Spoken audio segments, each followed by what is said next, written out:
Live from iRacing's virtual Brands Hatch circuit in Kingsdown, England, we say good evening, sim racing fans, and welcome to Podium's coverage of the BiS F1600 Championship Series presented by Turn 1 Sim Racing. Tonight, it is the Formula Ford Festival as we embark on the first special event of this 2023-2024 calendar. And as always, we're happy that you're spending your Wednesday evening with us here on Podium. Our producer downstairs is DJ Lyon, alongside of myself, Evan Pasoko, joined by Daniel Zippy Salmon in the booth. And Zip happened to be with you for the first time this week and picked a good week to do it. A couple of weeks ago, we were stateside at Road Atlanta points racing. Tonight, the championship is not the main focus. It is an open event at a fantastic circuit to do so.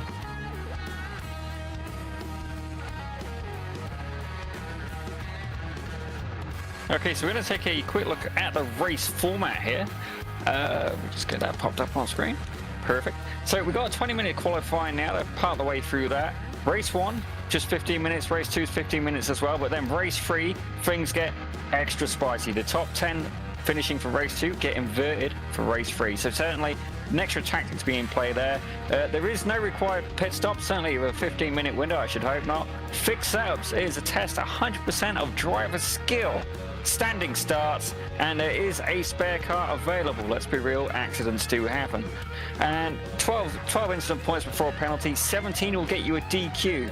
In a 15-minute race, I'm going to hope that no one goes and explores that territory, but it has happened before.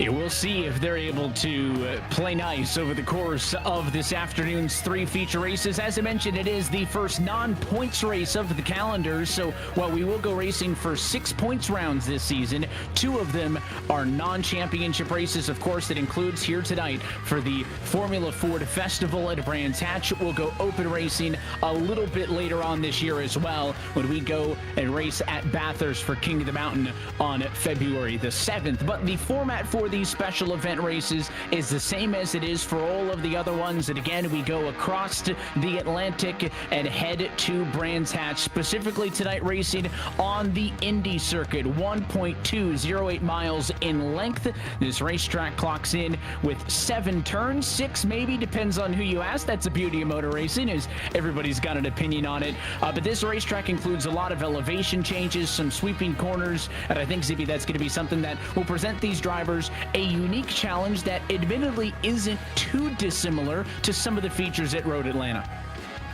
Oh, it's definitely an excellent track, especially with the 1600s as well. They're having, like, these guys, we've seen them do it before, you know, they'll get side by side in places you wouldn't expect them to, and especially as well, I'm going to find that with the sheer, like, as you said, the elevation changes as well, it just adds in, like, the weight transfer on a more exaggerated level. But let's have a quick look at the points after round 1. Now, remember, this is like an open event. It's more like a fun race. So there's going to be no points gained at the end of this particular evening, but let's look at how it is right now. John Benvalid of Lima Racing, he is currently first, actually tied with last year's champion, I believe, Stewart Ross. There with Britain West Motorsport, both on 66. An excellent battle. I'm looking forward to it. Certainly our young prodigy, Assad Nikardenbev from Nikardenbev Motorsport. He's currently at 53 points with Michael Broomhead, your series organizer there. He is currently 2 points behind with 51. Robert Covey of Howler Racing doing very close behind with 50. Graham Loban, he was here last year as well. I do believe he drives an F1600 in real life. Japsman Garage with 43. Cedric O'Hyan also of Lima Racing. They're getting some good points there. Lima Racing currently, I believe, leading the team championships. He's there with 38.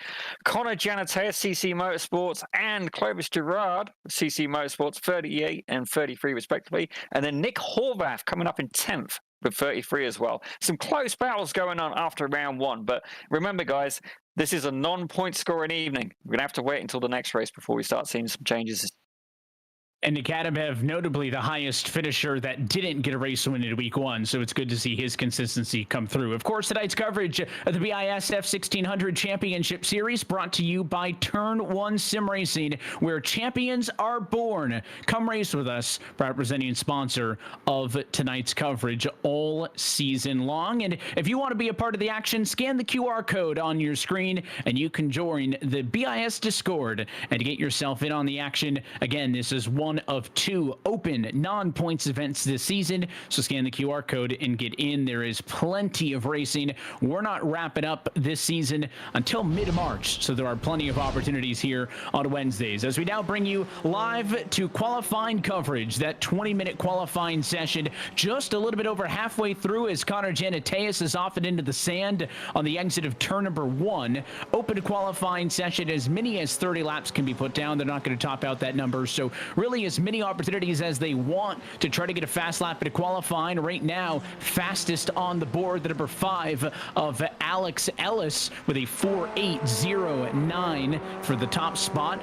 And now we go on board with Zach Buchanan. And Zippy, when we're talking about open qualifying, this is what we saw 2 weeks ago in the first race of the season as well. It's a bit different than, you have 1-2 designated laps. You have opportunities to try different things. When we go down there, put a conservative or comfortable, maybe a better word, right? Comfortable lap, get something on the timesheets, and then you can go out there in the draft, and all these other cars as well play a factor in each individual lap.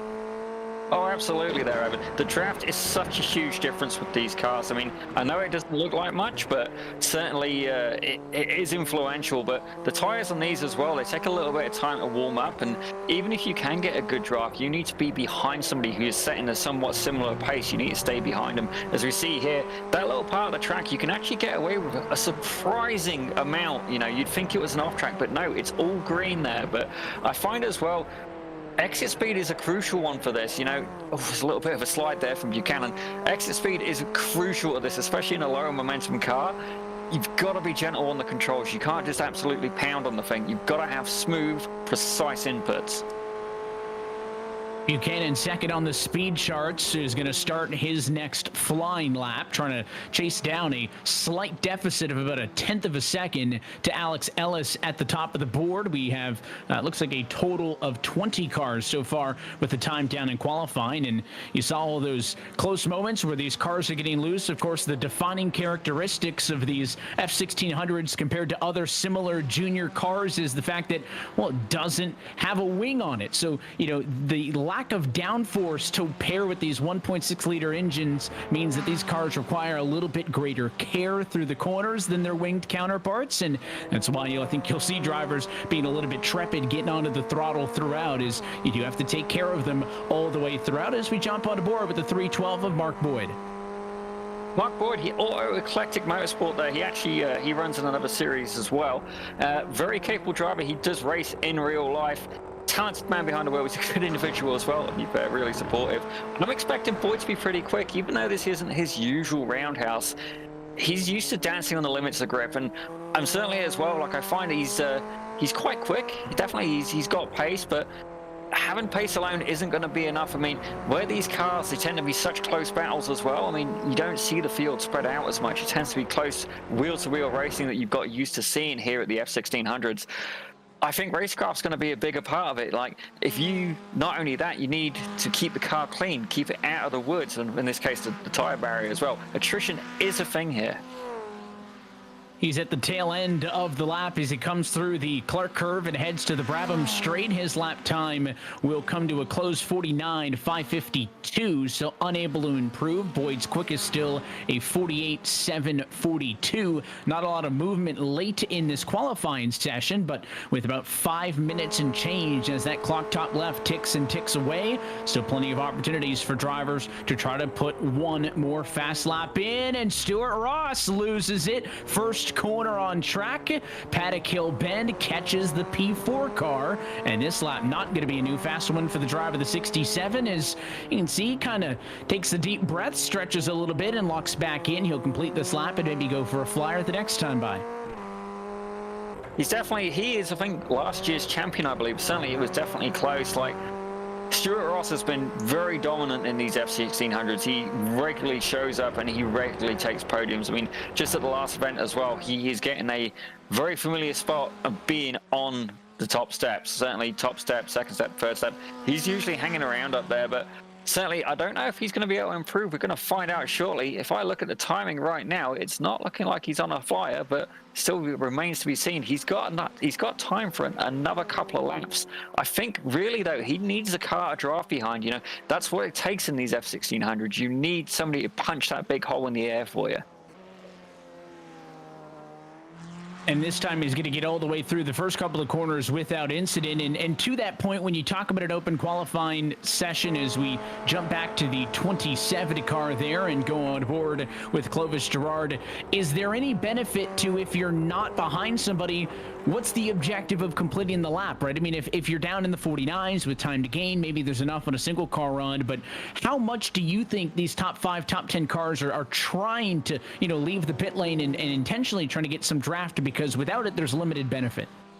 Oh, 100%. These guys were not born yesterday. If they can get a draft, they're definitely going to do it. But this is where having a teammate can be a very big advantage as well. I know I've done it myself in another series as well, where we deliberately go out, we just go out at first, get just a time on the board, something clean, you know. But then if we're a similar pace, you know, give yourself like a second and a half apart. You don't need a huge gap with these guys. And certainly it will help, and then you're just trying to bounce, you know, and ricochet through there. But I'd say, I mean, Alex Ellis, we know he is incredibly quick, but let's have a quick look at James Carter here. He is a regular to the series here with us, and it's great to see him on board. Once again, supporting the American Red Cross. Does a lot for the charity, I believe, as well. But clean racer is Mr. Carter himself. I'm hoping he can put something a bit quicker on the board, and as I'm looking at timing, he appears to be, I may be mistaken, he appears to be 5-6 seconds up, 8.4 seconds. I got a feeling my timing is definitely, it's on something, but we're going to find out very shortly. At the minute, 49.26 to beat. Come on, James.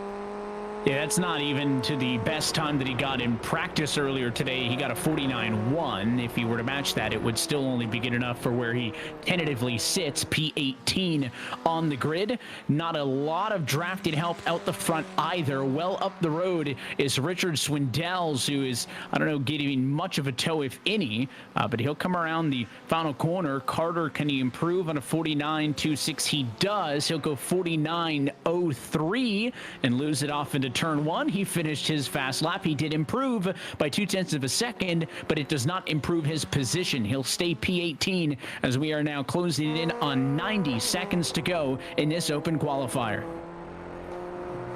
Not long left. I mean, certainly, you know, it is one of those things that you could play it in different ways, even though it's a fun race.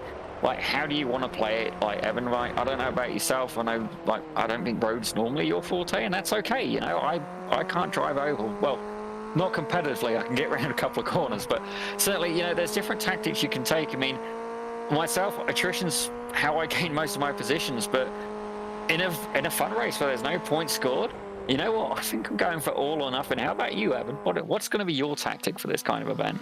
Well, I think the benefit, too, not that they're short, but they are 15-minute races, right? So I think there's a certain amount of attrition that you expect if we're doing endurance racing, right? I mean, I've participated in some of the bigger special road events, the 24 Hours of Le Mans, Daytona, whatnot on the service. Those ones I could bank on attrition because I know that something's going to happen by hour 18, right? I don't know if I can bank on somebody making a mistake 8 minutes in. So, I mean, these are sprint races, essentially, and because this race does not involve the points championship, I'm thinking I'm with you, and I'm going to have to push and try to get everything I can and maximize my opportunities.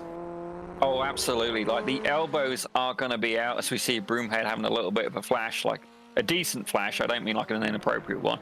He's our league organizer, ladies and gentlemen. He's going to keep it clean.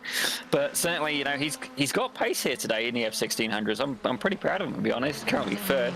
We've got some people here who can really drive a car. Like 100%, like they know how to wheel this car, but that brings qualifying to an end. Let's take a look at the grid. A couple of late laps change up the running order, and the qualifying session has drawn to a close. So as we get ready for the first of 3 feature races on the afternoon, we go and take a look at your Formula Ford Festival starting grid. And Alex Ellis is good enough for the front spot is 48.099. He'll start on pole, and it'll be Zach Buchanan alongside in second. Run number 2, Michael Broomhead and Stewart Ross will line up in 3rd and 4th position. Then it'll be Nick Horvath and John Benvalid in 5th and 6th position. On row number 4, P7 tonight belongs to the number 23 of Asad Nikembedev, and then Clovis Gerard in the number 8 spot. And to round out our top 10, row 5, it is Connor Janateus and Richard Swindells in 10th. As we take a look at 11th, we've got Bill Pritchard for the Canada Rainbow Warriors with Jacob Exton, first time appearance here in the BIS. He's in 12th, thank you very much. Mark Boyd, Auto Collective in 13th. Graham Lobman, he's a real driver. He is in 14th. And then we have a look at 15th with Keenan Harris, another real life F1600 driver. Cedric O'Hyen next to him in 16th. Robert Kobe for Kobe Racing in 17th. James Carter in 18th. And Adrian Dumont in 19th with Sam Triantopoulos in 20th. More than you would have got out of me and a couple of drivers who do not put down times in qualifying, Joseph Yang and Logan Epoxa at the backside. So 20 cars lined up on the grid as mentioned at the top of the broadcast. A couple of things to keep in mind. All of these drivers running fixed setups, and as you can see, lined up on the front stretch for a standing start. It is a 15-minute feature race, number 1 of the afternoon. It's the Formula Ford Festival at Brands Hatch. Green flag in the air. And they're up. Certainly it's going to be a race down to that first corner. You're definitely going to want to try and get a good track position there. I imagine these guys are going to try and get in single file as quickly as possible. Certainly that's what I would do. I just don't believe it's going to happen. Certainly 2 wide now. Are we going to see 3 wide? Broomhead, he's still holding on to 3rd, or is he now? He's got a bit of a battle going on as Carnage ensues. Carnage going through Druids there. It was Bill Pritchard who went off in the back. He spins around, and now more cars off. That's Jacob Exton way off and into the grass. Adrian Dumont turned around backwards as well, as Robert Covey as well straightens out his car. That's a 3-car incident at the Graham Hill Bend that really tears up the midfield after a chaotic lap number 1. Let's wind it back and watch the start. It's going to be easy to notice the moves from Buchanan early. The bright yellow 40 car right hand side loses second pretty quick. It was a good attack from Michael Broomhead, who goes up the inside, makes the pass on to Buchanan, but then as they went down the Hillwoods Hill and off the Druids, that challenge for second was back under fire as Buchanan took the spot back. Ellis was well ahead. There's the pass back for second, and as they head down here towards the Graham Hill Bend is where it all fell apart for the midfield. Oh, absolute carnage, chaos, panic, and disorder. But as we're looking at it now, we've got Ellis, Broomhead, Ross, Buchanan, Janateus, Horvath, Benvalid, Harris, Gerard, and then Boyd closing out the top 10. It looks like we've still got a good pack going on as well. You know, these guys are still relatively close together as we're rejoining the action again now. Yeah, that's a jump back to that number 23 machine of Nikandabev. As you can see on the front stretch, a bit of a gap as he is P14 at the moment. That's 7 spots down from the start of this race. So not what the Nikandabev Motorsports entry wanted. As we jump back up further towards the race leaders, that's a look in at the battle from what is going to be second place on back. Michael Broomhead took it on the start. He's about 1.8 seconds off of Alex Ellis, who has had a stellar start to this race. There is your race leader in the foreground. Check it out. Battle for second is on. Stewart Ross going to look down to the inside. He'll make a challenge through the Clark curve, and they're going to drag race down the Brabham Straight. Buchanan, I think, is in an absolute prime spot for this because Ross and Broomhead are basically going to have a compromise line as there you go, Buchanan, he's putting a nose in. Broomhead holding on to Ross on the inside. Is that 3 wide just there? potentially free wide. Ross on the inside, Broomhead being very respectable, leaving space. Buchanan just trying to find a way past the pair of them, but nothing he can do right now. He is stuck as they go around the Graham Hill bend into the Cooper Straight and heading into Surtees. Free wide. Zach Buchanan really wanted to make it 3 wide. There's a bobble, though, as it's a huge catch by Michael Broomhead. Lost it into Surtees. It opens up the inside, and finally Buchanan will find some daylight through the Clark curve. He will take away third for the moment, but for how long? You go on board with Broomhead, crossing right back to the inside. He'll dive underneath into turn number 1, the Paddock Hill bend. It is a good defense topside. Buchanan will not back down, and they are side by side off the Druids. There's contact there as Buchanan gets crossed over. What a move for Zach Buchanan to make the pass onto Michael Broomhead. Definitely not quite the ideal technique he had in mind, but Broomhead now under attack from Janice Harris as well. There is a whole train of F1600s behind him, and everybody wants a piece of the action. As he swept off the track, Broomhead, them tires must have been hot. He's got to try and stay planted, make sure it is a safe rejoin, but Broomhead unlucky there. He goes firing back down the order to 12th place, I believe. Yeah, Broomhead, remember, had that big bobble into Surtees the lap before, then the touch in Druids in the battles. So those were 2 big moments for the 00 within a lap. Obviously, no help there. He goes around on his own. But you mentioned the tires may have been heated up. He did have 2 big moments the lap prior to that, and that may have put that 00 in an uncomfortable position. He does slide all the way down to the number 12 spot. Michael Broomhead looked so strong out of the gate. Of course, won the first of the features just a week or 2 weeks ago, I should say, at Road Atlanta, and instead now finds himself outside of the top 10 early in this first race as we jump back towards the front and look at this pack in the midfield. You got John Benelode behind it trying to pull away, but the white car to your right-hand side, the challenger in this battle, is Clovis Gerard trying to get on Mark Boyd. Can't do it. Now we'll try to cross to the inside and 1, but it's a good defense. I'm pretty sure Clovis Gerard and Mark Boyd know each other in real life from the racetrack, and certainly I'm sure it'll be a clean battle, but there's still going to be a little bit of maybe pushing the limits a bit as well. Just, it's a fun race, why not, right? But it's a lot to play for here right now. Like Broomhead, even though he's fallen back, that's not going to stop him. If he doesn't do well in this race, he'll certainly come firing back in the next. But we're on board with Clovis, he's past Boyd now, taking a little bit of a scenic route, decided to attend to a bit of groundskeeping there as they go through the Clark curb and onto the Bradman Straight. I'm finding as well there, Evan, like this first corner, it's sometimes hard to get the full perspective of it from the sim. I mean, the sim does do a really good job, but I've been fortunate enough to actually go to Brands Hatch in person in real life, and that Paddock Hill bend, it's like 3 stories high. If you look at it, it's absolutely insane, and I'm expecting, like, even though we're seeing a little bit of lockup, mainly in Surtees, that we're seeing people go around and have a bit of an issue, but I'm actually surprised. I figured it would be going in the Druids that we would see the most lockups and stuff, because you're gonna have all the weight heavy on the nose. Yeah, that is a big downhill then uphill section as they head through the first half of the lap. There's a good look at Nick Horvath, who's been battling with Keenan Harris. That's a battle for 5th and 6th on the circuit right now. And you'll see that draft come into play as they head down the front straight and head off to that aforementioned turn number 1. No dive to the inside, staying in line and observing is Nick Horvath. They use a little bit of the runoff over the curbs there on the exit, but don't spill over into the sand, and looks like Horvath's trying to set up for an aggressive move, but that one car, Keenan Harris, pretty smooth the last couple of corners, hasn't given that 382 machine anything to look at, and a bit of a wide exit there for Horvath. He's certainly given it a push. You can see the car sliding around a little bit. These guys are definitely not playing the long game. It is a sprint race after all. As Carnage, yellow car, I can tell you that much.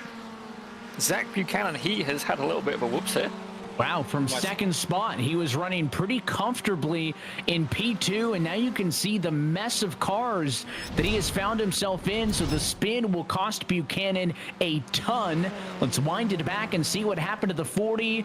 A little bit of curb there, thought that might have upset it. I don't know if the car fully settled down, and I think that was at the Clark curve, and now Zach Buchanan has crashed out of this race. So the spin to lose P2, now he has crashed out from second place to the pit lane at about 1 minute. Definitely not what he had in mind, but I'm sure that, you know, come race 2, he's going to be back on form. Often as well, one thing I really love about the way that we do things here over at this series is, you know, we've got that free race format, and so what tends to happen, I find, is the first one, everybody goes in a little bit hot, you know, okay, the tires are cold, they've just done qualifying, you know, they've had 20 minutes, just really, the car doesn't drive exactly the same. You inherently need to remind yourself and just put yourself back in order that, okay, the tires are cold, you know, I can't drive it like I did just a moment ago. It's been reset. But then you get into the first race, things are a bit hot, especially with the standing start, you know, the adrenaline's going. You're keen. Race 2, you're getting the more calculated, you know, it's a little bit more, you know, refined. But then come race 3, the gloves are off again. It's a beautiful schedule. Plus with that reverse top 10 in the final race, it gets real colorful here as Graham Lobban, the number 12 car, he is being chased by Cedric O'Hine of Lima Racing. Lima Racing currently leading the team's championship as well, picking up some nice points over at the last race. Is going really well. He's got the potential, you know, can he get a good run? But the thing is as well, they've actually made a Lima Racing sandwich here, Lobban in the middle of them. So while it's great that they got teamed together, the thing is, Benvelit is going to be giving Lobban a toe. Now, the question is, as Benvelit, do you try and bolt away and try and break that toe? Or do you want to try and hang around and help your teammate try and get past Keith Lobban? Well, teamwork was the name of the game for Lima Racing. Their drivers first and seventh, respectively, in the team championship, but in the driver championship, I should say. But in the team championship, they're P1. They've scored more points so far across their cars than anybody else in week 1. Again, not a direct comparison to tonight, non-points, non-championship, but those cars have worked good together. And I wonder if that mentality is different here tonight than it was 2 weeks ago, and then it will be when we go points racing again in a couple of weeks' time with December 3rd, back in the States on the streets of Chicago, Illinois. We're going to move back down through the field and jump into the battle for P10. Nick Horvath is up the road in the 382 machine, and he is under fire by the 23 machine of Nick Handebev, who is trying to put the pressure on. Mark Boyd, can't see him just behind as they both going to pass a spinner off of the racetrack. That was Cedric O'Hine, who's off track down there in Druids. Yeah, definitely unfortunate, but I gotta say, Nick Handebev, he's a young lad. If I remember rightly, he's 11 or 12, but not only would you not believe it just by the young lads driving, but he's such, you know, he's very mature as well. Like, we've interviewed him in the past. Like, I see great things for this youngin'. Like, he is doing great, and like, as you can see there, he's making a clean pass. Like, when he first came, I found it was a little bit hot, but let's have a look here, see what happens to Cedric O'Hine. He's gone for the inside line, and he's just got on the tail. Just got on the tail there of Graham Lobban, and it's cost him. And that's interesting. It's almost like he's bottomed out there, potentially front suspension damage. Yeah, hung up on the edge of the asphalt and the sand. Yeah, it's like he's lost the left front wheel or something. That's dropped the car. And it's going to force him to toe to pit road. So Cedric O'Hine will drop out, and that's a handful of top 5, top 10 names. To the point that we kind of posed earlier, how much attrition was there going to be in a 15-minute race? I didn't think there may be a ton, but you talk about the lack of points and everybody wanting to push. It seems like mistakes have been pretty big for some of the top runners, which has allowed other names like a Graham Lobban, who started 14th and is up to P6, or a Keenan Harris, who started this race 15th and is driven up to 3rd. It has allowed those drivers to reap the benefits of everybody else's mistakes. As we look back up front to Alex Ellis, relatively untouched throughout this race, a 6.9 second advantage over Stewart Ross in P2. Ellis is definitely a very capable driver. Like, I've seen him both here in the F1600s and in another series as well that I'm part of. And, you know, he consistently comes out, he consistently demonstrates, like, he's not just quick at the lapping, like, this guy can race as well. And I was lucky enough, we actually interviewed him one time while he was racing, and it just gave you such a different perspective. But he's currently coming up on a bit of lap traffic. I'm going to make a guess that that's Cedrico high enough to the little whoops there, as he's even got the camera going a lot of correction action in there. I just literally praised you, and you're doing things like that. Come on, man, get it back in order. I know he can't hear me, but it's funny anyway. As he goes, he puts it round McLaren, and he's going to head onto the Clark curve. That's going to be Bill Pritchard ahead of him for the Canada Rainbow Warriors. A little bit underrepresented today, the Canada Rainbow Warriors. Normally we can see 3 or 4 of them out, but I think a couple of them have been away. I'm hoping to see more of them return later in the series for sure. Oh, and a quick shout out to him as well for the Muskoka hoodie, which my American friends always tells me is one of the most Canadian words I can say is Muskoka. But beautiful part of the country, cottage country, spent many years there.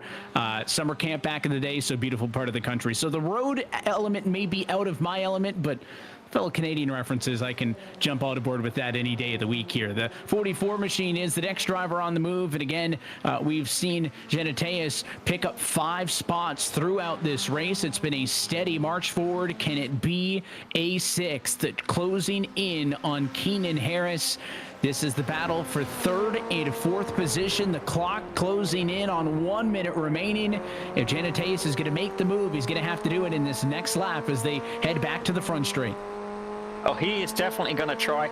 These guys both racing the F1600s in real life. You know, they're both used to what this car can do. I can't imagine they've driven it at Brands Hatch, but they'll certainly know how to turn the wheel. But I don't think this is going to be particularly, you know, it's not going to be super civilized. Like, it'll be respectful, but if these guys see a gap, they're going to go for it. And Genetius, I've run laps of him. He will make a move. You know, you've just got to leave a little bit of a gap, a little bit of a peekaboo, and he will put a nose in. But Keenan Harris, currently a hard charger. He is up 12 positions right now, which not only that, it's going to look really good for race 2. It is going to look real good. A couple of big movers, in fact, is he's picked up those 12. We've seen Graham Lovin pick up another 8. So, again, for all the mistakes we've seen, there have been drivers who have jumped on those opportunities. As up front, it is a white flag in the air and less than a lap to go now for Alex Ellis, who has been picture perfect thus far. P2 in practice, but righted that with a top spot in the qualifying session, has led every lap and is half a lap away from the race 1 win. I think for us, we're going to see, like, we know Ellis he can drive, but I think come race 3, if he keeps doing podiums, we're going to see he's going to have to make his way through the field, and I'm hoping by doing so, we're going to get a little bit more action out of him. I want to see some racecraft. You know, it's great when you can have a race when you can just go and you can lead the lap and just put the thing away as he takes the checkered flag. Fantastically clean job. But for me, if I had a choice between how to, whoops, that's one way of celebrating, not how I'd do it. But hey, you know, you're not paying the bill for the car, I guess. But yeah, that was James Carter who had spun on his last timed lap. That was not the end for Carter, and he had spun just in front of the leader. Doesn't matter for Ellis. He was done. A couple other cars drag race to the line there, and it looked like Nick Horvath, the 382 car, stays ahead of Mark Boyd. They were using the draft all the way to the start-finish line. They wrap it up, but Alex Ellis, the story of the afternoon thus far, with a blitzing win in the first feature race of this Formula Ford Festival, as we see the 33 of Trantopolis cross the start-finish line, and it'll put a nice bow on the end of feature 1. But now the gauntlet has been thrown. Ellis has showed them what he's got. Now, how does everybody else respond in the next 2? I think Broomhead's going to be the one to watch in this one. You know, he got a little bit unlucky last race, but I think he's going to check himself in the pits at the minute, and he's going to come out swinging. Connor Janitarius as well. He's going to be on my hot list of people to watch. Stewart Ross. He had great success last season, but I don't know if he has quite got enough to match Ellis. I'm really hoping he can. I want to see a battle for the podium, not just second, third, but I want to see, well, to be fair, all these guys here in this race, any one of them can have a shot at this. These are all very capable drivers. So with that, we are on the grid and ready for race number 2. And race number 2 start order will be the exact finishing order from race 1, which means that Alex Ellis gets the number 1 spot. Look for the 5 car on a pole position, and Stewart Ross should say, to the outside there, going to be the number 2 spot. Ellis actually currently not on track on pit road. So while Ross is not there, we go green with Ross in the lead. Keenan Harris now challenges to the inside. They'll go side by side for the lead. Nice cross as Ross goes back down to the inside to Halewood's Hill and off the Druids. Certainly a clean race. I'm wondering if Ellis is going to start from the pits, but I thought I saw Nick Hardenberg potentially do a jump start before the lights went. I'm wondering if he's going to get penalized for that. I guess we'll have to find out, but I was watching throughout. Sam Triantopoulos, I believe he had a Lima Racing Railway as well, so potentially, you know, he could be here for the long term, but let's focus on the battles that's going on here. Who we got? I see a Lima Racing car with Janateus. Janateus, a little bit of a wiggle there. Who are we on board with? John Benvalid. There we go. Thank you very much. John Benvalid. He is fighting off Janateus right now. Looks like Harris is making a little bit of a gap. He's got a couple of seconds ahead in change. But as you can see there, the draft to the side, absolutely running a train as they're going down into turn 1. It is in full force as these cars are packed together. This here, the battle for third, as Janateus wants to defend the challenge, though, from John Benvalid. Behind Tim, it's Assad Nikandabev behind Nick Horvath. Michael Broomhead, big names, and a big shunt there that's going to cause damage, I believe, to Sam Trentopoulos' car. Took a big shunt into Graham Hill Bend. That car slowed, lost some time, maybe picking up the pieces, so a little bit of contact with all these cars packed up together. It has allowed the race leaders to try to pull away just a little bit. Now some more side by side as a couple of wounded cars limp to pit road. Looks like Horvath and Boyd are having a little bit of a battle here. Boyd's a little bit behind on it as they go into the entrance, but I imagine he's going to probably tuck in. Yep, there you go, tuck in, try and catch that draft, but it's not like he can relax either. He has got, I believe, Broomhead right behind him. Potentially, I'm not too sure at this point. And we'll take a second look. Yeah, what happened with Gerard, who is dropped out of this to 21st position? Started in 7th, had a really good race number 1. Oh, just a little bit too hot into the corner. I don't know if he had not anticipated the 12 to turn in as early, or if he just got a little bit light on the front end and it pushed on the entry, but just kind of drove right into the car in front of him, caused some damage to both him and that second car, and you can see he and Lubbock both on pit road getting their damage repair. Meanwhile, Alex Ellis won the first race of the afternoon. He started from pit lane. Well, don't look now, top 10 car. Ellis rolled off in 20th spot after not taking the standing start. He's driven up to P9 and is making some noise. Oh, he's definitely, I mean, he's just having fun with it. I mean, I understand, I can't really blame him at that point, but, you know, it's one of those things where, like, it gives you a chance to have some racecraft, like, you know, really enjoy getting in some battles, but certainly, you know, he is a guy to watch, but for me, as we're getting a nice, good camera there, I think Logan Paxer, if I remember rightly, I'm just double checking the notes, I believe he just actually had success at the actual F1600 Formula Ford Festival. I'm right, there you go. I knew I've heard that name. We got the real world, ladies and gentlemen, we have the real world champion, Logan Paxker, who is currently a hard charger for this race, up 14 spots. He just completed at the real Formula Ford Festival. We always talk about sim to reality and how these virtual skills translate for some into the real world. I think in that case, it's real world skills translating to the success on the sim. Just a moment ago, we were looking off of the back of one of the cars. You saw a car get loose off a hill bend. That was Mark Boyd who caught that race car. He drops back, though, and slips to 11th spot. That's going to be a loss of 3 positions for him, maybe more. He falls to the tail end of this massive pack of cars cars. First and second, Stewart Ross and Keenan Harris have checked out. They are 3.5 seconds ahead of basically everybody else. Connor Janateus, Michael Broomhead, Logan Apoxa, and so many more. Basically third position through 8th within a couple of tenths of a second of one another. But these leaders putting on a show in their own right. Last race, we saw Ellis hold and check out. That is not the case here. Ross and Harris crossed over, and there's a mistake, though. Spinning from second is Keenan Harris. Oh, it's just... That's what happens sometimes, you get in such a battle, but it's a little disappointing as well. And I was thinking about the Gerard and Lobben incident. I'm almost wondering, especially going into turn 1, sometimes you can be so close to another guy, and he was in that kind of area. I wonder if he missed his braking marker. He's just so close to the car in front. But let's have a quick look at what happened here for our dearly fallen colleague here. Oh, the car's just got light. Yeah, well before the curb, it just slowly started to go around, and you couldn't catch it. Weight transfer at its finest, ladies and gentlemen.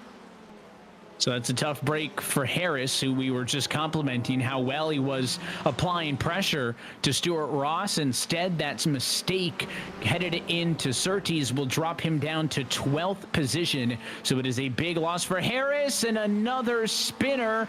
And that time it is Michael Broomhead off and into the Clark curve. He was 4th at the moment. He was ahead of a battle behind him, just got in too deep, car got light, lost it. No contact. He'll start rolling again, but Broomhead this time with the mistake was 4th. He'll be 11th all of a sudden. Oh dear, he's better at so much more than this. Like, I've seen the guy drive. He's definitely not in his best form tonight, and I don't want to harp on the guy. Maybe he's just camera shy, in which case, try and keep it on the track, Mike. We know you can drive, keep it up, but certainly as we look at the standings now, he's too far behind the rest of the pack to be able to deliver anything else in this race. Unless something miraculous happens, he's going to be running on his own for a while. Only positive could be maybe gaining the benefit of the invert when it comes to the final feature. Taking a look at what happened with the 33 machine. So the mistakes aplenty, as this time the error comes courtesy of San Trentopoulos, who will make his own kind of half self spin, which drops him back in traffic and puts him pretty close to his teammate in the other Lima Racing entry. So a couple of cars drop back together and find themselves again packed up. Look at this battle as this is off and into Druids, the second or third corner of the racing circuit, depending on, again, who you ask. But this is a battle back in the teens, as around the outside is Ohioan playing defense that time on Nikandabev. Yeah, certainly, Nikandabev, if I was going to pick a guy out of these two, be the quickest, Nikandabev would actually be one of my top bets. I think he would be on the money. But Ohioan, he's really, really developed. I've seen him just improve no end since I first seen him his first couple of races. And he's definitely, he's showing so much potential. It's great to see him. But Nikandabev's got to run him on the inside as he's just nearly touching a wheel in the grass there, but he holds onto it and he's fighting back. We're getting a little bit of over under, potentially a little bit of contact there as they're going into Druids. Broomhead is off again. Come on. You could do better than that. Another mistake, and I thought the first race was the aggressive mistakes aplenty one. So far it's been race 2 that's been the train of errors. I should almost black flag him just for the comedic value right now. But, not having the best race today. Poor Mike. He was, past tense was, sitting in a decent position for the invert. Remember, top 10 invert as we head into race 3. P15 not going to do him any favors at all if he's not able to gain some more positions in the next 6 minutes and 24 seconds in counting. That is the 382 of Nick Horvath. P5 at the moment, under fire for the 08 machine of John Benvaled. Behind him, 6 seconds off of the race leaders as their race will head into Surtees, and they'll head into clearways. The back half of the racetrack, turns 5, 6, and 7, as both of these cars are trying to get up to Connor Janateus, but the 44 hasn't given them much to look at. He's been pretty smooth, but is within striking distance, and as they go down the front straight, they'll do everything they can to catch a bit of a draft and close in the gap up to P4. It's definitely one plan. I don't know if they're going to go for Whoa. Horvath sliding hard. He just manages to hold on to it, but Benville absolutely capitalizing on the opportunity. And that is your championship points leader. Takes fifth place from Horvath.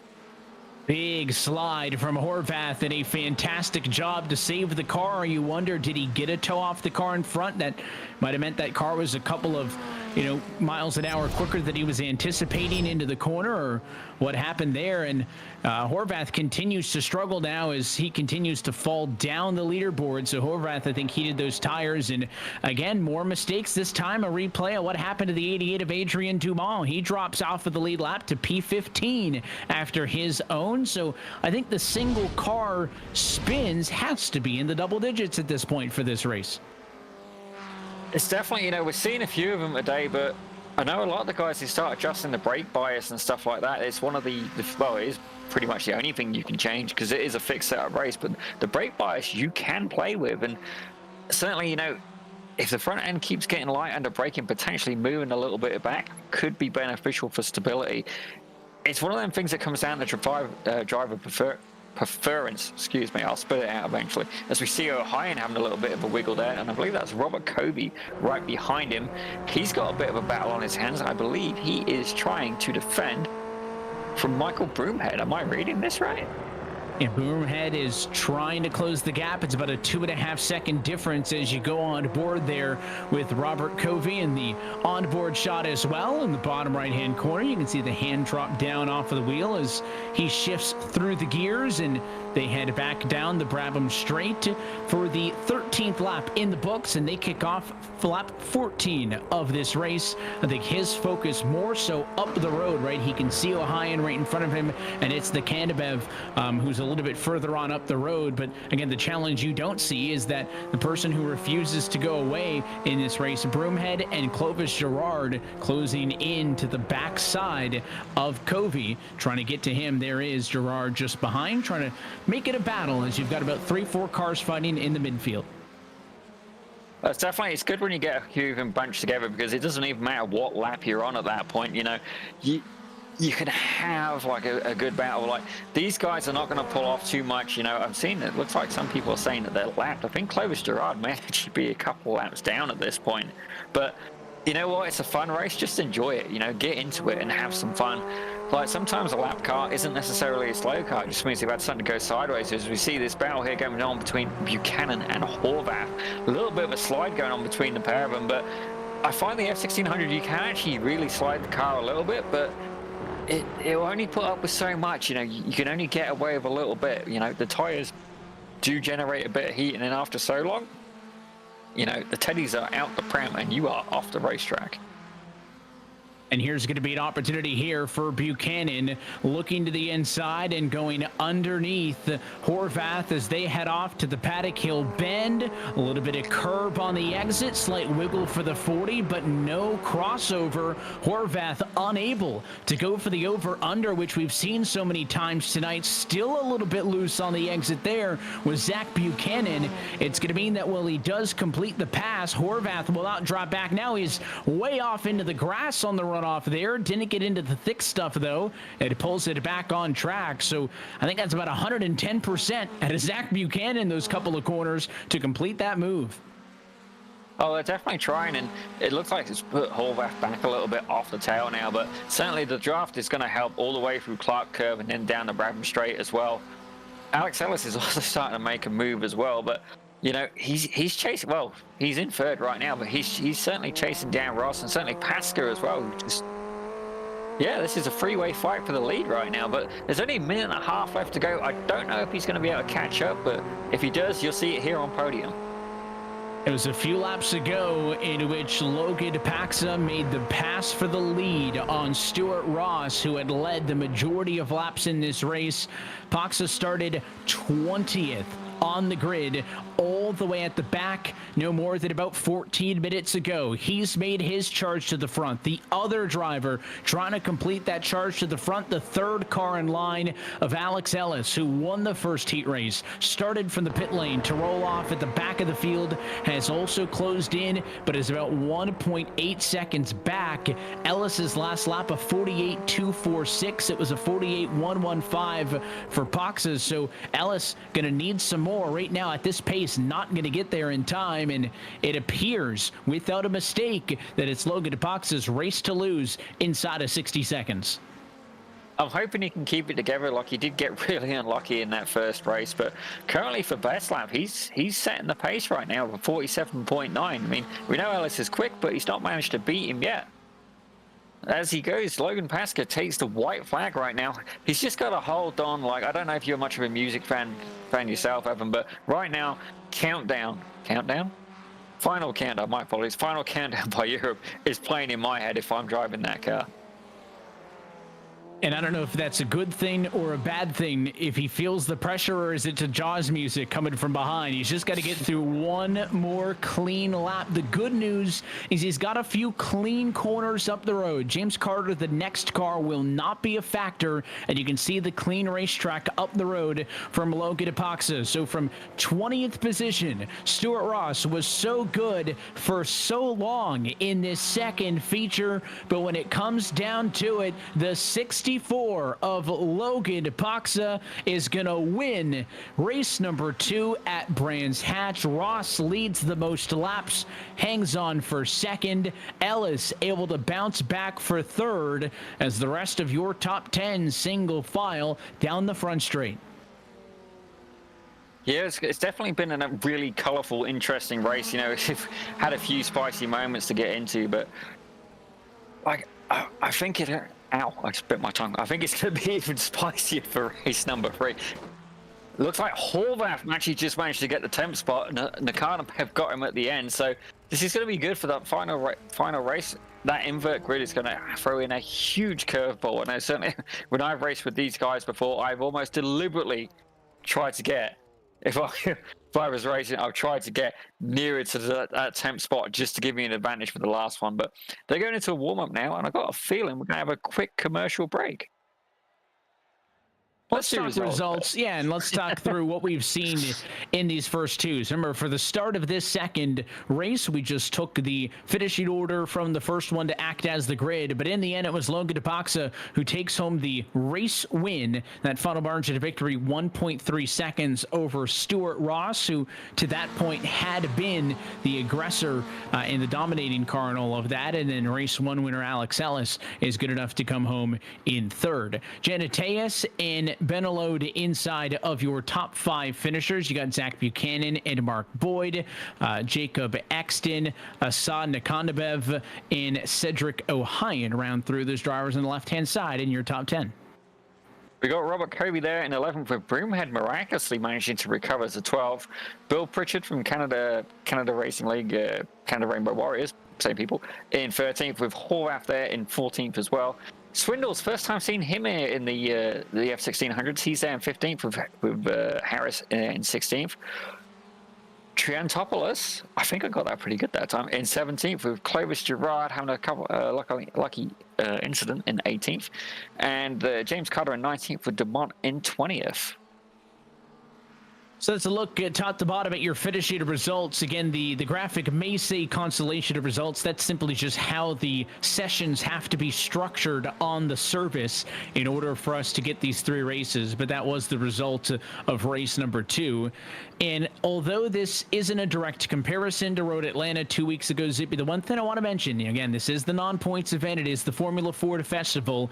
But over the course of the 5 checkered flags that we've seen so far this season in this BiS F1600 Championship Series, we have had 5 different drivers take home all 5 of those checkered flags. So it has been competitive, not only 2 weeks ago in the season opener, but competitive so far here tonight at Brands Hatch. It's definitely the kind of action I want to see. You know, it's the F1600s that can get so close together, and you can get such good racing, especially on, like, Brands Hatch isn't the widest of tracks either. You know, it's deceptively big, but certainly if you get 2 cars wide, there's not that much real estate, and these guys are sending it 3 cars wide in some places.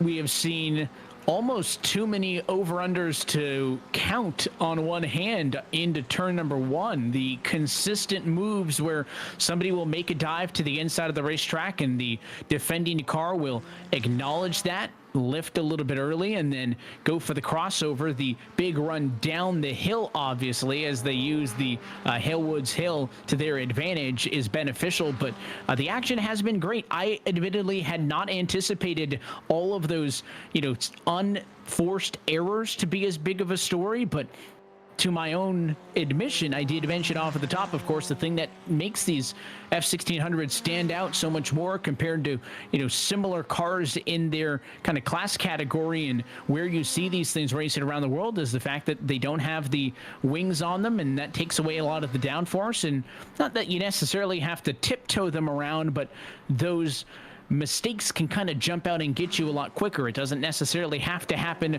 right away lap 1 cold tires. It doesn't have to happen at the end as they wear. It can happen if you have a bit of a bobble and heat them up and lead into an error. So you really do need to be careful throughout the entirety of these 15-minute races. Yeah, good demonstration there from a couple of the guys, but certainly cold tires I do find is very influential there. As you can see, Mark Boyd, he's really drifting that car through there, but I'm expecting to see a little bit more battle going in. I think the race 3, the gloves are going to be off, and I think everybody's going to be going for everything or nothing. I don't think there's going to be anything held back at this point. This is the third and final race, and we've alluded to it, but let's dive into it as the clock in the warm-up session winds down, right? The finishing results for race 1 were the grid for the start of race 2, but you have that top 10 invert. So obviously 10th place finisher for race 2 gets pole, 9th place finisher gets second. That continues on through, of course, so your race winner for Paxa, he'll start 10th. How big is that? We've seen drivers like Paxa, for example, drive from 20th on the grid in race 2 up to the win. So Zippy, is dropping him back to P10 that much of a disadvantage at all? Or is it more so putting him in the traffic that's more of the concern than the physical distance between him and first base? Well, it all comes down to, it comes down to racecraft, and we've already seen the guy can gain 19 positions in the field. You know what? I think he is going to be just fine in 10th. The question is, can he keep it clean? It's not just himself he's got to worry about. He's got to worry about the other cars on track, and it becomes a point of sometimes, you might want to send it and dive onto the grass to avoid a potential incident in front of you. Sometimes evasive maneuvers, cost track positions.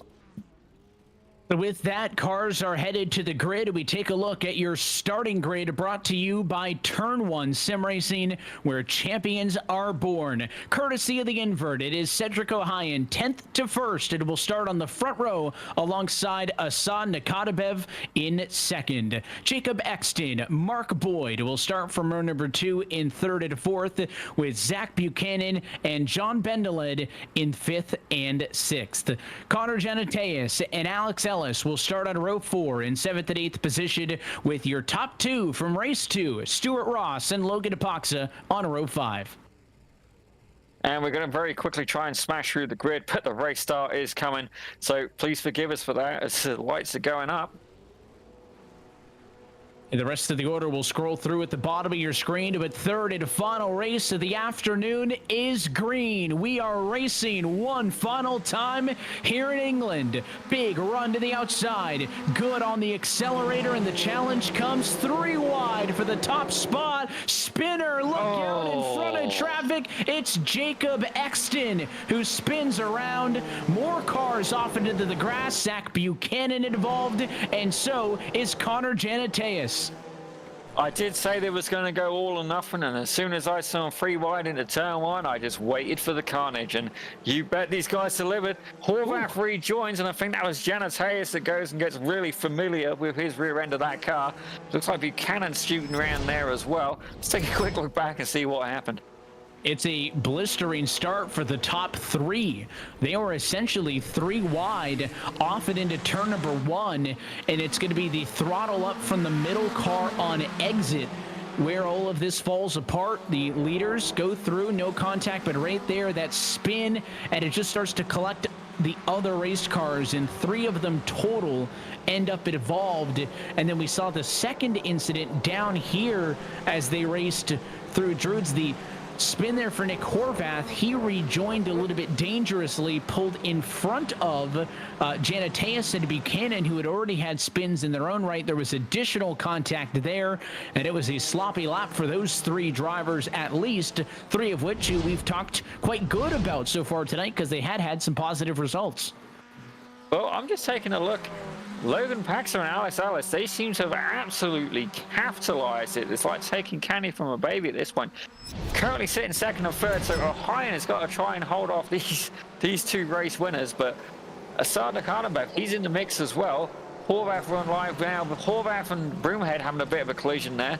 Definitely not been the best night for Horvath. I mean, very capable driver, just doesn't tend to have the best luck. And you can see there, rejoin, and that's you can't do that with cars coming through. Yeah, it's tough. That was that lap 1, turn 2 unsafe rejoin that we referenced on the first look at the replay. Not obviously the intention for Nick Horvath, but it's going to put him down in 19th and effectively take him out of the competitive spots in this race. Look at this battle. First, second, and third separated by only 0.2 of a second, with Cedric O'Hayan trying to play defense, but here comes Alex Ellis to the outside, to the inside as Logan Epoxa 3 wide for the race lead as O'Hayan pulls the parachute from the middle, and on the outside it is Ellis to the lead for the moment. Here comes Poxa to the inside. Now, if I was O'Hayan, I'm going to be trying to ride the tail, ride the draft with these guys as much as possible, because the more these guys, Ellis and Paxa, fight, the better his odds of staying there and like keeping with the pack. We know that these guys have outrageously high pace, and certainly, you know, if it's me, I'm going to assess, okay, what's my odds here, and I'm going to try and stick to that back bumper currently of Ellis. Well, they don't even have a bumper, but you get the idea. I'm going to try and stick to the back of that car and try and have them pull me away from Stewart Ross, who's currently sitting about 2 times behind him in 4th. You know, all they're looking at is the gearbox, and line your nose up with that and stay in line as Paxa, for the moment, holds the race lead. How long will it last, though? There's contact between these top 4 as Ellis got into the back of Paxa. Behind him, O'Hayan and Ross do battle as the 67 tries to reel in the pole sitter from this 3rd race. You go on board with Stewart Ross looking up the road to the battle for 1st and 2nd spot. Logan Paxa was able to take it away. Alex Ellis is not going anywhere, and Ross doing everything he can to not lose. Everybody really struggles through Surtees their 2nd lap in a row. Ellis missed the curb completely, but was able to straighten it out. Yeah, he definitely looked like Ross took quite a lot of curb there. You can see it unsettled the car a little bit, and O'Hayan, he's currently sitting 6 tenths behind him, but then he's got a bit of a gap to Nakardon, who's currently looks like he's got Boyd and Benvelit there around him. But certainly Stewart Ross is going to be hoping that Pasca and Ellis really have an absolutely insane every corner, every battle, because he's going to need them to be occupied. You know, you're going to need these guys to really start getting in the fight.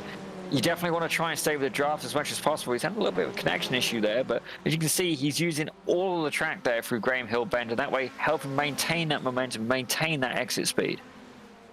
And now that O'Hayan has slipped from 1st to then 2nd, 3rd, and now 4th, does he have the pace to keep up with Paxa, Ellis, and Ross, or are we going to see Cedric O'Hayan slowly slip back a little bit as that green car watches on from now a distant P4? Once again, for the race lead, the challenge is off to turn 1. It was to the outside unsuccessfully that time for Ellis, but he's going to stay on the outside now. Paxa trying to play defense, has the benefit of the inside through Druids, but not able to shake him off. And Ellis now to the Graham Hill Bend. He's got it. First time in this race that Alex Ellis is your new race leader.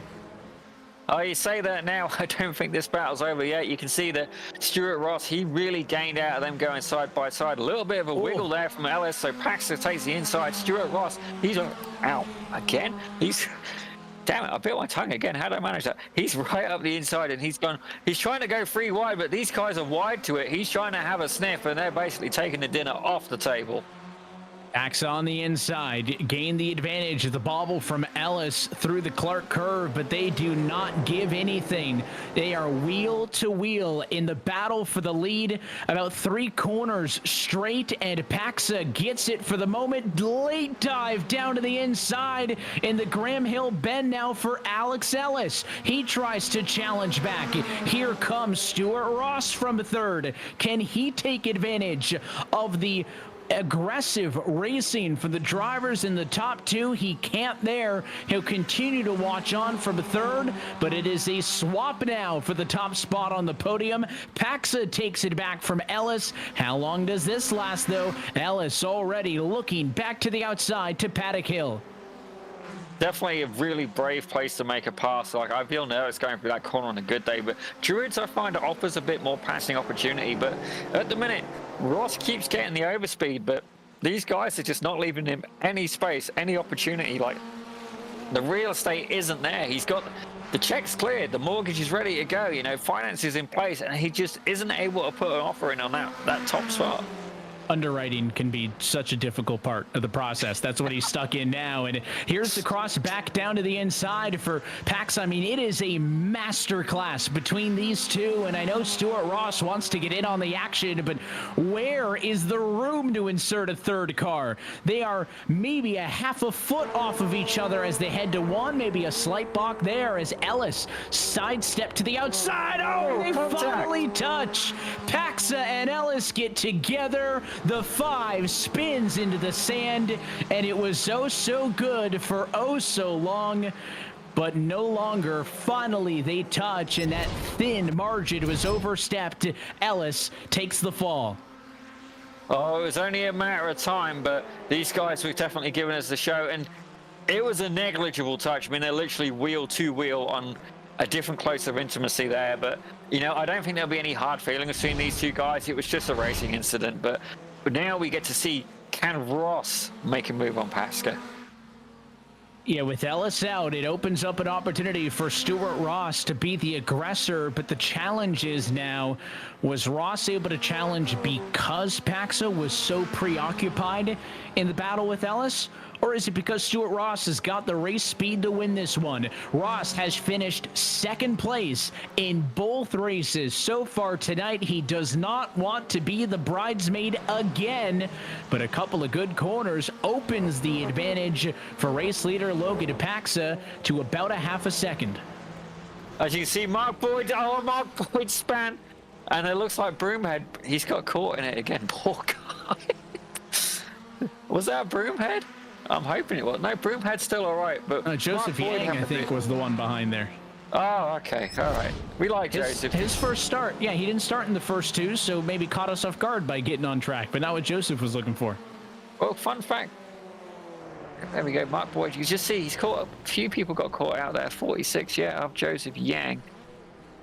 Oh, unfortunate. Joseph Yang actually is a race engineer for an F1600 team. Little FYI. Well, he'll know how to fix the car that he tore up then. So there you go. It's good news. Absolutely. Not of his fault, of course. The spin, as you saw, was just in front of him with Mark Boyd, but really unable to avoid that one. And we kind of jump back in and monitor what battles are going on around the racetrack. The 23 of Nakatambev in P5 trying to close in on Michael Broomhead, despite all the trials and tribulations. Was not that car involved in the wreck a lap ago. He's the car who was driven to P4. An impressive bounce back for Broomhead, but not comfortably in 4th because Nakatambev right behind, aggressively fighting. Oh, Nakatambev will definitely keep Broomhead honest. He's definitely going to bring a challenge to him. Like, this kid can drive. This kid can drive. His dad was a driver as well, you know. Like, it runs in the family, you know. We've seen nothing but talent from Nakatambev every time he comes out, and as long as he can keep the car clean, keep him consistent, he has pace, and he's got that dream on Broomhead as well. Broomhead, I think, just a little bit too far from O'Hine to get that 3rd spot, but there's still 4 minutes to go. I think we could see a three-way battle for the third place. We'll see if they're able to close in. Meanwhile, further issues for Connor Janateus. The 44 is currently on pit road. That's why a self-spin off and into the grass.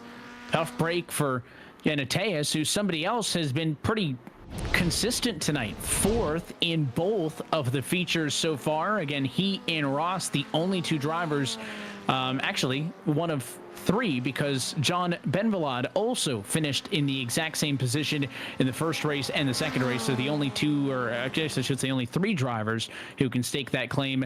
It is going to be the lowest result of the night so far, though, for Janateus, as he rejoins from a lap down in the number 18 position. Up front, we check back in with the leaders. Logan Apaxa still the race leader. Ross still in second. The gap hasn't grown by much, maybe a tenth in favor of the leader, but maybe in Ross's favor, it hasn't really gotten much worse. He's still within striking distance. Paxa can feel the pressure from behind, and any misstep, any mistake out of the race leader will give Ross an opportunity to pounce. He's close enough.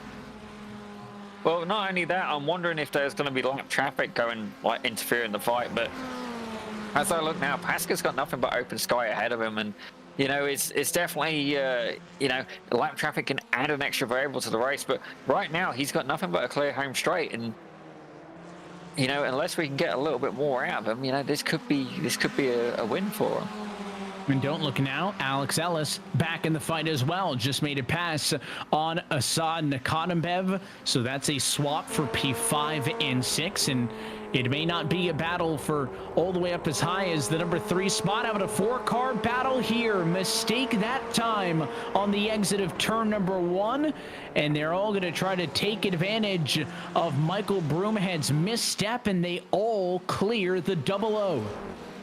Oh, it's definitely, if you start going out of rhythm, then everybody else jumps on the beat and just starts boogie on past you.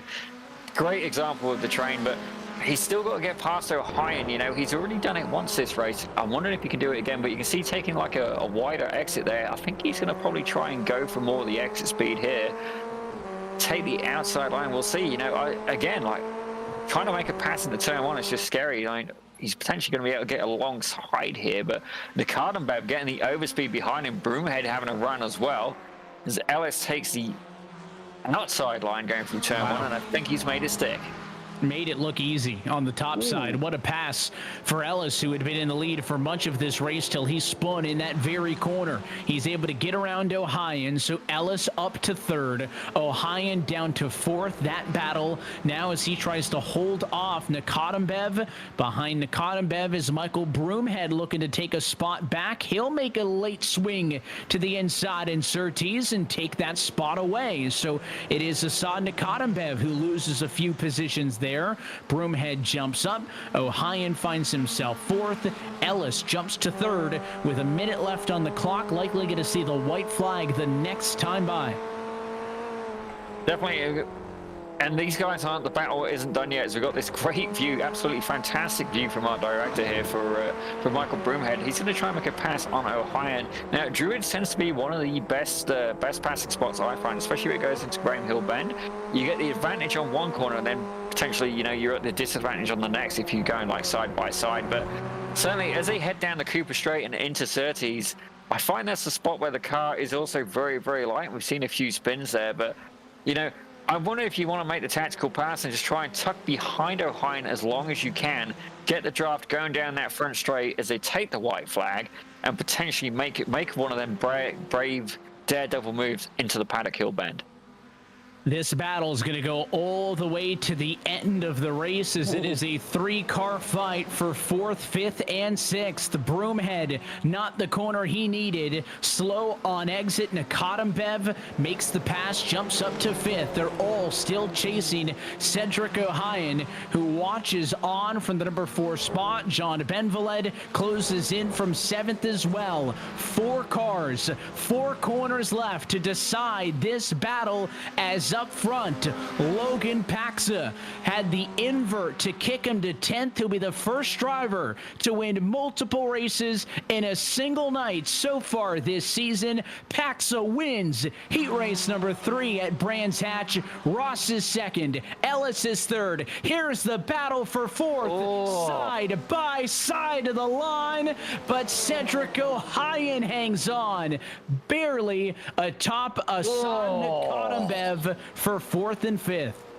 That was tight. Like, oh my god, I wasn't sure who had got it. That is, I think that may be the closest finish we've had here in the F1600s. But this is the best thing about the series, you know, when you get racing like that. So there's, as I look at the timing, like, hang on, to hundredths of a second between O'Hayan and Nicardon 2 tenths between Nicardon and Broomhead, and then there was 4 tenths between Broomhead and Bemberlid. Like, absolutely fantastic. And if you look further back the field as well, Mark Boyd and Richard Swindles, 2 tenths between them as well. Like, even though they've been going at it for 15 minutes, you've still got tight wheel-to-wheel action.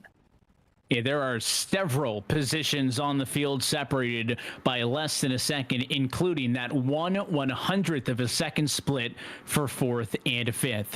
Well, we'll take a quick opportunity to step aside. When we come back, we'll return to iRacing's virtual Brands Hatch circuit, and we'll talk with some of your top finishers. You're watching Podium's coverage of the BiS F1600 Championship Series from Brands Hatch. Racing isn't easy, but experiencing it is. iRacing puts you in the driver's seat with the industry's leading sim racing game. Drive on laser scan replicas of the greatest racing circuits from around the world. Go head to head against other drivers chosen by skill-based matchmaking to ensure competitive racing at every level. Compete across all your favorite series in officially licensed cars engineered to deliver the most accurate driving experience possible.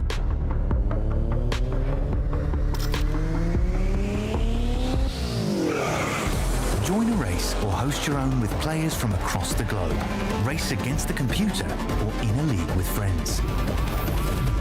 Feel the thrill behind the wheel. Visit iRacing.com.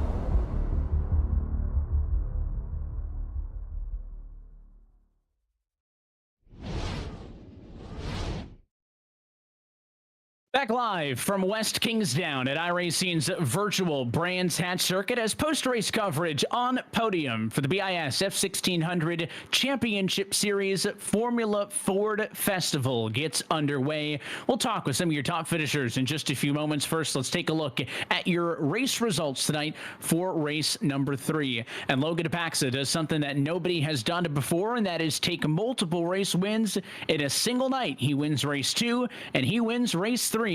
Final margin of victory, a 2.7 second gap. Atop second place finisher Stewart Ross at Alex Ellis. Another impressive bounce back for a Podium. We'll try to get a word with all of them in just a few moments. And then the battle to the line. Cedric O'Hayan, 1/100th of a second over Assad Nakadambev. They finished 4th and 5th respectively in a razor-thin margin. Just behind them, Michael Broomhead and John Benvalid were in that same fight. They come home in 6th and 7th position. Nick Horvath comes home in 8th position tonight. Clovis Gerard in 9th, and Graham Lovin rounds out your top 10.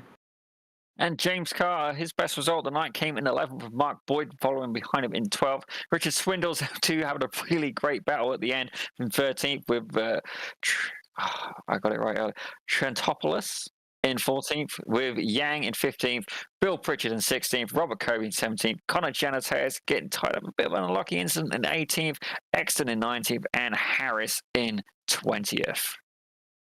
Well, that is a look top to bottom at those full race results from feature race number 3 on the afternoon. Of course, as always, our coverage brought to you by our friends at Turn 1 Sim Racing, where champions are born.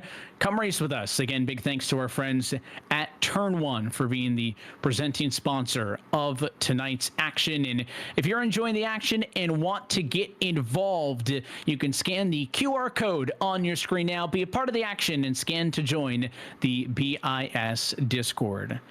Well, I think some of our top finishers are standing by, waiting to talk with us post-race in this one. We'll see who can get lined up for us first, and there is plenty to talk about after the last, I'd say, an hour and change of racing here. Let's talk first with Alex Ellis, who comes home in 3rd position in this final feature race of the night. It'll be a first a third, and a third in favor of Alex Ellis. And we'll see if we've got him on the radio now. Alex, you got a copy?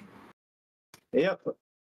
Well, hey, congratulations on a third place finish specifically in this most recent feature race, but a first, a third, and a third, not to mention a couple of trips through the field mixed in there. How was that for you?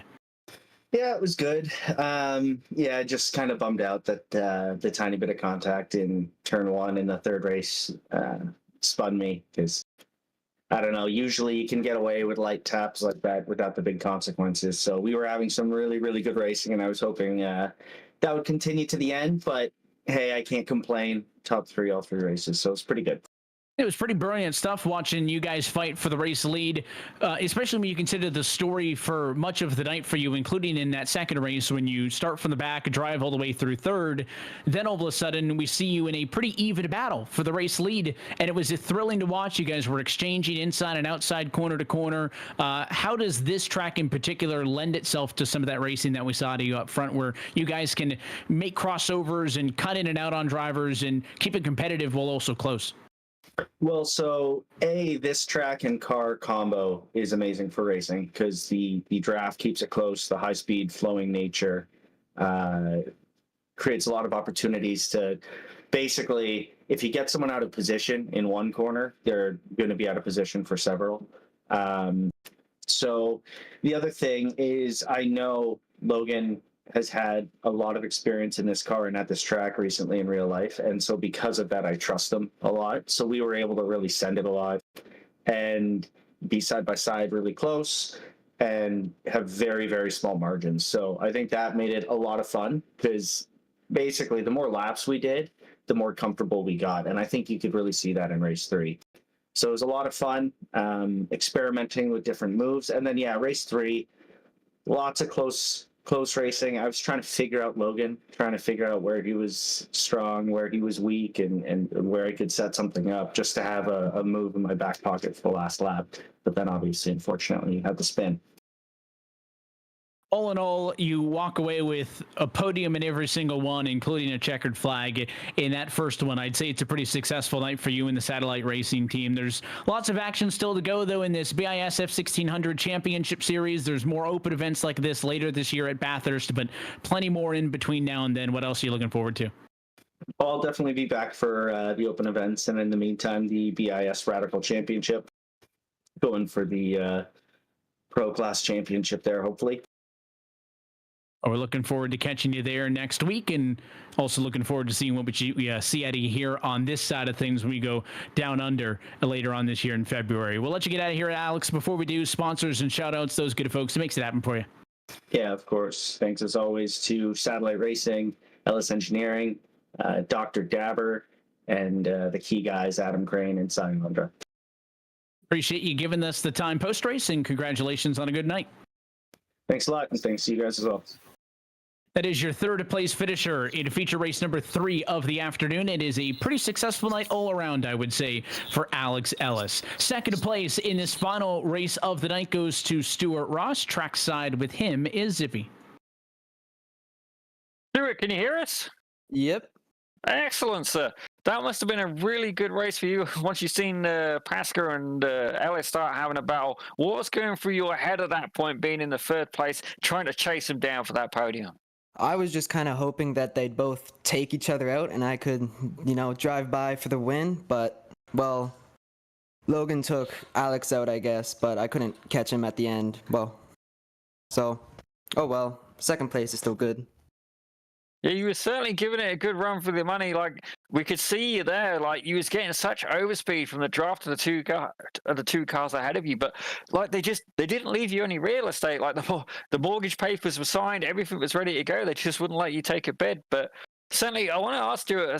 I've seen you in the 1600s for. Well, this is your second season with us now. Like, whereabouts on track for like the best passing opportunities did you find? Oh, the best passing could be into the hairpin if you get a good run through turn 1 and just send it down the inside into the hairpin is pretty good. Obviously, drafting by on the main straight is great. Everywhere else, it's pretty much nose and tail. Did you find, was there any particular spots where the car was like most unstable, like where we got the huge elevation change? You know, I'd expect going into Druids, that hairpin you mentioned, I expected it to be quite light there, but I found more so Graham Hill Bend as well seems to be quite a hot spot. What can you tell us about like where was you really feeling like the back end get like what was like the highest risk corner for just getting around? Yeah, definitely. Graham Hill is pretty tricky. It's actually the left-hander before it. If you mess that up and get too much on the curb, you'll get really out of hand into braking into that right-hander. But hairpin isn't as bad if you don't mess up the braking. But if you do, it's just running deep. There's not much back end coming out as you'd expect. That's excellent. Certainly, I'm looking forward to you continue to race with us. Is there anybody you wanted to thank there, Stewart? Just my parents for watching me downstairs in the living room, cheering me on. Logan too for being such a good racer and showing me the line. Alex was good too to race. You know, just had a good time. Well, that's exactly what we like to hear, ladies and gentlemen. Mr. Stewart Ross. Consistency, the key for the driver of the 67 as he comes home second in every feature race of the evening. And we'll move to the top step of the podium for this final feature race as Logan Apaxa is your race winner here in this final feature. But not only that, Logan, but congratulations on a twofer, because 2 race wins in a night. You're the only driver who's done that so far this season in the F1600s. That's got to feel pretty good. That was pretty good. Yeah, so funny enough, so the reason I didn't participate in that first heat is because I actually just got home from work like halfway through. So my dad was kind enough to actually like put me in the session before I got home. So I just used that heat to get a couple sighting laps and then went for it in the last 2.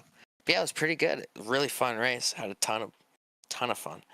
You tell us about working through, right? So obviously you missed that first race, so you're credited with the last place. You get 20th, so that means you've got to go all the way through the field in that first race, and you do that, you get the win, only to have the disadvantage of the invert. So you've got to go 20th to first and then 10th to first. You dealt with a lot of traffic tonight. It's true, yeah. And the nice part about that is before I'd come to this race, I already had a very good idea of how to do that, because I actually did the Formula Festival earlier this year. So I already understood sort of where you pass and the ways you can use the angle of the corner and the bumps to get a run. So the working through the field part was sort of came naturally to me. I didn't have to think about it too much or figure it out while I was driving. So I could kind of just get right into it instead of taking a couple laps to feel it out, which would have been detrimental to me moving forward as fast as I could so I could get to the leaders in time. We were just talking a moment ago with Alex Ellis. You guys had a great battle for the race lead going on for so long. He said he enjoyed it, particularly with this track and a car combination. And what did you get out of racing him so aggressively up front? But, also you guys were trading out that top spot and going side by side for lap after lap. It was fun for us to watch. Yeah, super fun for me too. Like, I try not to get too caught up in the competition and trying to beat other people. I try and have as much fun when I'm doing these things as I can. So I always love really close wheel-to-wheel racing, especially with a guy like Alex that I know I can trust not to do anything erratic or dangerous, right? I know that he wants a race too. So knowing that we have that agreement of we just want to fight as hard as we can without trying to take each other out or do something that's overly risky to get a spot is really nice. And you can just have a competitive in a healthy way out there. So it's really good. I had a great time with that. Alex already said he'll be back. Would we go for our next open race in February? Do we take these F1600s to Bathurst? Or are we going to see you at that one at some others coming up as well? Hopefully. We'll see what happens with schedule and all that, but I am definitely going to try to come out especially after this. It was such a great race. I'd love to do it again. It'd be a treat for us to watch as well. We'll let you get out of here. It was a long, hard-fought night. Before we do the Logan sponsors, shout-outs, those good folks. It makes it happen for you, the 64, and the entire team. Yeah, I'd like to thank Connor Giannateas and his team for welcoming me into the series, and you guys for setting all this stuff up. Obviously, my parents can't go without thanking them. And then again, I'd like to thank Team Canada Scholarship, because they are really the people who allowed me to have the practice I needed to get right into racing here. So yeah, I'd like to thank all of them. It was a pleasure watching you on track, and we appreciate you giving us a little bit of time here post-race to chat again. Congrats, Logan, and we'll talk soon. Thanks very much. Have a good one. That is a two-time race winner tonight representing CC Motorsports. It is Logan DePaxa who wins twofold here at Brands Hatch. One more interview standing by down trackside. I'll hand things back off to Zippy, who's with Mike Broomhead. Mr. Broomhead, definitely not the day you had in mind. I mean, we saw you on camera playing T, but sadly you were getting swept off the track. But what have you got to tell us today, sir? Oh, I mean, that was pretty bad. For me, anyway. I am fairly certain the racing was good elsewhere. I was struggling the first two races. I came in on the third race, basically a brake problem. I'll blame the equipment, no problem. But yeah, it was a day to forget in ways, but hopefully everybody had fun. Yeah, it's definitely not what, it didn't go to plan for you, really, but certainly, I was cheering for you. You had the pace, but what have we got in store next round at the 1600s, Mike? What can you tell us about it, being the league organizer and all that? Yeah, it's going to be Chicago. Chicago is an excellent track for this sort of thing. We, of course, like I mentioned in the previous round, these cars go around street circuits a lot. Trois-Rivières, in Toronto, Indy, and I guess Montreal technically a street circuit, Parkland, whatever. But having the walls right there, Chicago's bumpy. It's going to be a little bit all over the place, so should be a fairly entertaining race either way, back and forth, that sort of thing. Of course, look at the schedule. We've got a lot of great Formula 1600 tracks, so. It's going to be a good season. We've got the Radicals as well, of course. We're alternating week by week, and we've got them at Sebring next week. So it should be good all through the BIS leagues. And thanks everybody for showing up to this one. This one was fun, just for fun, no points, but glad everybody showed up. So, we're talking about the Radicals and that, it's been good. It's certainly we've got some people crossing over between the two series. So. For Britannia iSports, is there anything else we've got to look forward to? We got the Radicals, we've got the F1600s. Can you see plans for more series potentially in the future? It's entirely possible. We have close connections with Radical and a few of the guys from F1600, and I've driven both of those cars. So there's a little bit of a personal side of it, but yeah, we're looking at a few things. There's a few talks here and there about different leagues, but we'll make sure that these leagues are, running beautifully and have great racing and great to watch, and that's kind of what it's all about, people having fun. So, we'll make sure this works fine before moving on to anything else. But, this series is open for sign-ups. I think Radical, we're going to close it very soon. We've got maximum capacity on that one. But if anybody wants to come out, try one of these leagues. F1600 is a great way to start, and it's a ton of fun. Well, ladies and gentlemen, you've seen it here. You've seen the quality of the racing, potentially not from this gentleman here, Mr. Broomhead, but he organizes it. That's what he's here for. He just drives as the bonus. So thanks very much for having Mike Broomhead here in the booth. And yeah, that was a good thing. What do you reckon, Evan? Was that a good race? I think it was great stuff throughout all three of them. And, we talk about the fact that this was a non-points race. It brought out some of the non-points championship drivers. We'll talk more about that later this year, right? We've still got a trip to Bathurst coming up in February. But I want to go back to you on the Chicago street course. And that goes back to Mike's point, right? There are some tracks that are kind of street circuits. He, reference Gilles Villeneuve, and, we'll go racing at some tracks where walls are awfully close to you. But there's nothing quite like Chicago and a true through street race, and that is what happens next for this BiS F1600 championship in 2 weeks' time. Oh, I think it's going to be absolutely fantastic, Evan.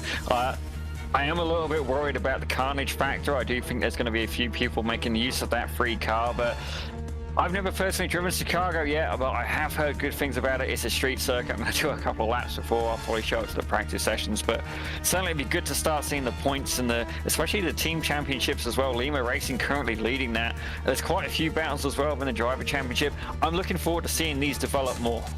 And while Paxa found a little bit of dominance here tonight with 2 wins on the Drivers' Championship side, so far nobody has won multiple races. That's going to be an exciting battle to watch. Until next time, though, that does it here for us here tonight from Brands Hatch. On behalf of our entire team here at Podium, for our producer downstairs, DJ Lyon, for Daniel Salmon, myself, Evan Pasoko, I want to say thanks for tuning in, and congratulations to your race winners tonight, Alex Ellis and Logan Paxa.